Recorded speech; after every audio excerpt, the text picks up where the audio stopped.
Welcome, and it's hard to come after those two talks, isn't it?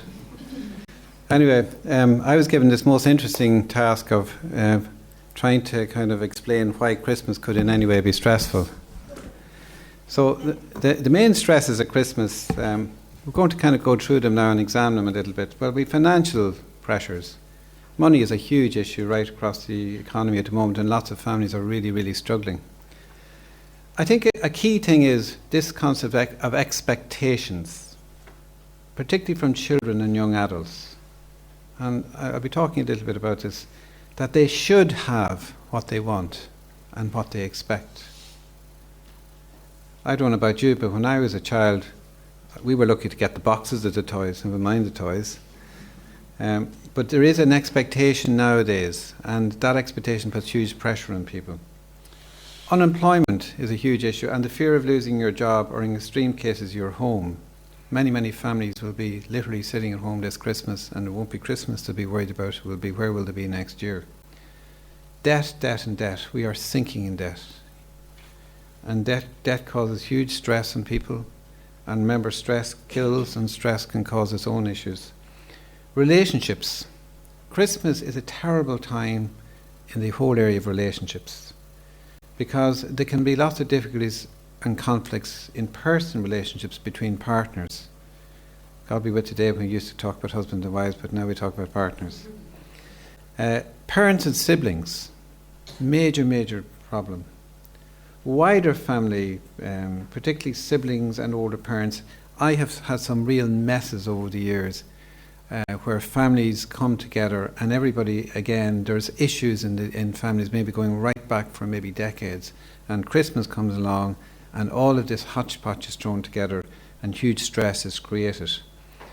And one of my most favourite, you ask any GP in the country who are his favourite people, and they're returning best intentioned Christmas returnees from abroad who maybe waltz in once a year and suddenly decide that their mother or their father has been very poorly treated for the whole year, completely ignoring the fact that the rest of the family has been actually doing a great job during the whole year. But they come in and they cause enormous pressure, enormous stresses, and half of it is that guilt on their side that they're not there. So they lump it all in, and they can create an awful lot of stress in a very short period of time. It may expose addiction problems, because I've as many GPs will have, I'm not drinking doctor till Christmas, I'm off it till Christmas, is a favourite thing you hear. And many people will store up money and drink like mad at Christmas, causing huge stresses and pressures in families. Gambling is a terrible problem. The real hidden illness that we never talk about destroys families. I think there's a lot of issues, again, with difficulty with comparisons with other family members and friends, both adults and children. And then difficulties, as we've heard, coping with family members who suffer from depression or other mental health difficulties, mental and physically handicapped offspring or partners. And a key one is elderly people with dementia, because so many families can find this such a stressful period when they have a person like this. Major difficulties with people who have been bereaved. I have many people who absolutely hate Christmas, dread it, because they've lost a key person maybe during the year. They may have lost them, as Julie rightly pointed out, around Christmas time. And, it can be an incredibly sad period of time, because there is this image now, the old image of grief, as you probably know, was that grief was a staged thing that we basically went through and we came out the other side and we were well. But there's a lot of people now believe that grief is kind of a long-term thing that we kind of wander in and wander out of, and that we gradually work it out through our lives. I have great sympathy for family survivors of suicides and accidents.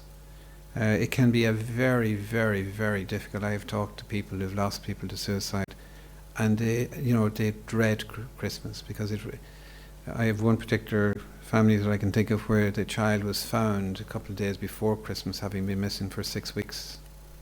So it can be a very sad time for them. And for many people it can be simple loneliness. Loneliness is one of the it's one of the great, I won't say hidden, shall we say, weights that people can have. And people can be lonely in relationships, and people can be lonely who don't have relationships. And loneliness can eat into people. People with depression often feel very isolated and lonely within themselves. And there are many, many people who haven't been fortunate enough to meet somebody or who've lost somebody key. So loneliness can be a very difficult stress. Christmas can be worse by poor weather, enforced contact within families, often ones that have struggled for years with conflicts, lack of exercise, and too much alcohol. Alcohol is an extraordinary substance. It can be very helpful in situations, in family situations. It can ease sometimes tensions, but sometimes it can have absolutely the opposite effect, and it can flare up emotions like anger, hurt. Hurt will appear at Christmas, remember that. I don't know if there's anybody who is interested in therapy, but hurt is an emotion that will appear a lot at Christmas, because hurt is all about people who feel they weren't treated fairly during their lives or during their upbringing. And alcohol will often bring it out. And I think these are very important. There are also some key irrational beliefs and demands which cause so much distress at Christmas. We all should be happy. Can anyone define what happiness is? What is happiness? You know, one of the great myths is we all should be happy. You know, in real life, we might be very fortunate of periods where we have happy events. But to be happy all the time is a totally irrational, unrealistic expectation. And I have many people who come to me who feel that there's something wrong with them because they're not happy all the time. And a very interesting thing at Christmas, that we should seem to be happy. Not only that we should be happy, but we should seem to be happy. In other words, what will happen in many houses is everybody will play the game. Everybody may actually want to tear each other apart for different reasons, but we will all play the game. We will all put on the Christmas face. We'll put on the hat. We'll pull the crackers, and we'll all pretend that everything is wonderful. And I always say, on Stephen's Day, war breaks out again. The next thing is that we all should have what we want at Christmas. And that is a real relic of the Celtic tiger. Just because I want it, I should have it. I often say to people who suffer from low frustration tolerance, well, if I wandered into the middle of a Connell Street and said, you know, I want somebody to arrive here with a Mercedes-Benz, there's not going to be a pile of people rolling up with a Mercedes-Benz. In other words, in real life, we don't get what we want. And that we should all get on with each other is another favourite one. After all, it's the festive season. Do you think that everybody should get on with each other? Of course. Why would people not get on with each other? Because we're all different, aren't we? Yeah, of course we are. So, children should never experience any form of stress or disappointment. That, by the way, is an absolutely vital statement, because so many children are, in my opinion, not being taught from a very, very early on, from a very early stage, that life is difficult. Life is full of good times, but also difficult times, and that there will be disappointments, and there will be stress, and that's okay. And we should be teaching our children this from very early on. We then wonder why, when they reach their teens and early 20s, when they come under stress and are self-harming and taking their own lives. And the reason is, in many, many cases, that they've never really developed this resilience. The reality, of course, is that life rarely delivers perfect happiness, either at Christmas or any other time. Life will not give us what we want just because we feel we deserve it. There is no law in the universe that says that we must get on with one another. Even if family members such as parents, children or siblings What that's about really is that we all have different personalities. And this causes a lot of difficulties in houses. That people, you might have 2 or 3 or 4 brothers or sisters, and you have a mother and father. Now, there is an assumption that because we all love each other within those relationships, that we will all like each other, and that we will all get on with each other. In real life, it's not like that, because we all have different personalities. And you'll always find that one sibling will get on better with another sibling, or you might find one sibling will get on, or one child will get on with one parent and the other child might get on with another parent. And there's a lot of those hidden jealousies and, well, they get on, they look after them better than me and they get on better than me. The reality is that people are different, and people will simply, mix personality-wise with people who are closer to them. But there's no law in the universe that we must all get on. All that we can do is do our best. And then it's a real exercise in resilience building in children for them to realise that we don't always get what we want in Christmas, or in life, and at Christmas. So in fact, it's not the worst thing in the world at all to explain to children if times are difficult, and to kind of share those difficulties with them. We shouldn't be hiding it. The real secret of surviving Christmas is to look at these irrational demands and unhealthy behaviours. It would be preferable if there were no financial problems, relationship difficulties, illnesses, or loss in life, both at Christmas or at any other time. But in real life, it's not like that. So isn't it better to accept these as a reality and stop trying to demand that the world should be different? Have you heard that lovely statement that it's easier to put on a pair of slippers than carpet the world? You ever hear that?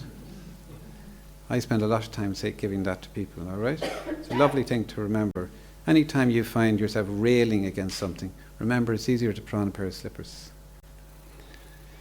It's also key that we must look over Christmas at our lifestyle.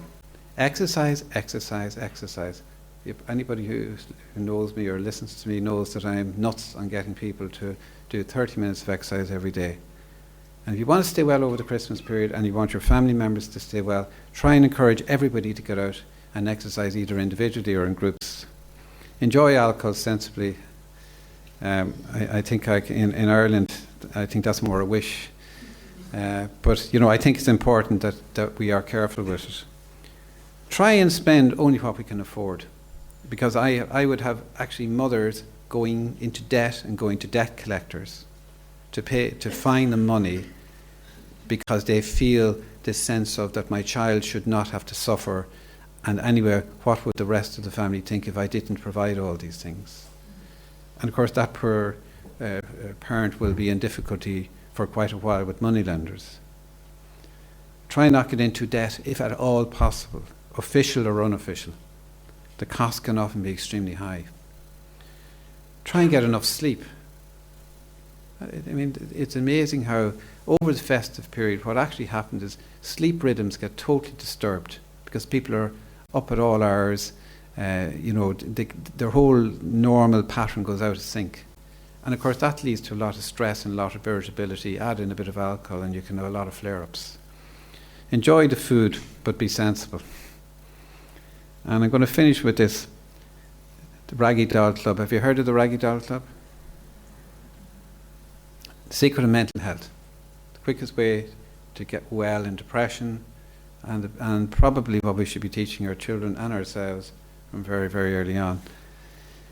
The Raggy Doll Club is basically based on the cartoon series The Raggy Dolls, which was present in the 80s. I'm showing my age now. You can look it up on YouTube. And basically it was all these little dolls that when they weren't perfect were thrown in the reject bin. And of course, because they were now called the rejects, they got tired of being called rejects, so they formed their own club. And it's the story of their adventures. Very funny, you can look it up. So to be a member of the Raggy Doll Club, I'm a member of the Raggy Doll Club. I'm one of the chief bottle washers. But to be a member of the Raggy Doll means you have to accept that you've messed up. Nobody's allowed into the Raggy Doll Club if they're perfect. Okay? So if you want to be perfect, you're not allowed in. So the rules are very simple. The first rule is you're not allowed to rate yourself as a human being. And the second one is You're not allowed. You're not allowed to allow other people to rate you. You're allowed to rate your behaviour. Is that okay? But you're not allowed to rate yourselves. So, what this actually means in practice, that we're all human beings. We're all full of strengths and weaknesses, and we will all mess up. And as I keep saying to people, the people who feel that they couldn't go into the Raggy Doll Club because they haven't messed up, just haven't messed up yet. Okay? And I would have literally piles and piles of girls particularly who carry a raggy doll in their bag. And the reason they carry a raggy doll in their bag is to remind them that they don't have to be perfect. Because in depression particularly, the sense of worthlessness is I am useless, I'm crap, I'm a waste of space. Well, if you're a raggy doll, you're not allowed. If you're one of us, you're not allowed to do it. You're not allowed into the club. And the real problem with human beings is that they rate their behaviours, and as a result of their behaviours, they end up rating themselves. So you're allowed to rate your behaviour, but you're not allowed to rate yourself. Become a raggy doll, and you'll find your mental health will improve rapidly. And if over Christmas everybody accepted that they were raggy dolls, and every one of them was going to mess up in some way over Christmas, no matter how much they try, but everybody accepted that all they have to do is your best, because that's the secret to the Raggy Doll Club. All you're obliged to do is to do your best in life, and if you become a raggy doll, then you're safe. So we can only do our best to provide what we can for our loved ones. This is where the raggy doll comes in. So if I can't provide everything for my loved ones, I have to. Many people then rate themselves. What's wrong with me? You know, I'm worthless. I'm a man. I've lost my job. I'm unemployed. I feel totally worthless. I can't even provide for my family. My children aren't getting what they need. And of course, that's a very dangerous place for a man to be. And how do I cope? I drink. So if you're a raggy doll, you have to accept, look, all you can do is your best. If you have done your best to try and find work and do all you can for your family, then you're off the hook. And you have to accept yourself as a plain old raggy doll. You're doing your best. We can only get on with various family members in so much as differences in their personalities will allow. Because each member of your family is also a raggy doll, and they'll all be different. So all raggy dolls are different. Do you know what I mean? But they're all special in their own way. So every one of your family, whether you get on with them or not, have some qualities and some weaknesses. And we just have to accept the differences. We have to accept ourselves who we are. For therein is the real secret of surviving the festive season. Thank you very much. They're just, anybody wants to read about things like the raggy doll, flagging therapy, flagging stress, flagging depression, all those are done in it, okay? But the big message probably leaving today is to become raggy dolls. Okay?